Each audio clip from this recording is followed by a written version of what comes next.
Hello guys, in this tutorial you will learn how you can delete your site on Neocities in 2026. So let us guide you through this. So what you want to do, guys, is navigate to your account settings. If you don't know how to do this, here in Neocity, click into username and at the top right select settings.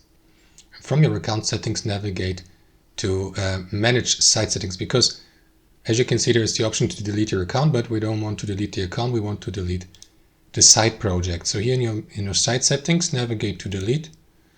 And here, guys, what you want to do is enter the site name, right? So what you want to do is type it in and then click into this button and confirm. Of course, I'm not going to do this because once your site will be removed, you won't be able to create a new site with the same username. So you will have to start with a completely new project.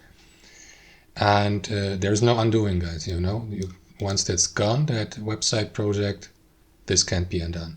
So that's how it works. Thanks for watching, and I'll see you next time.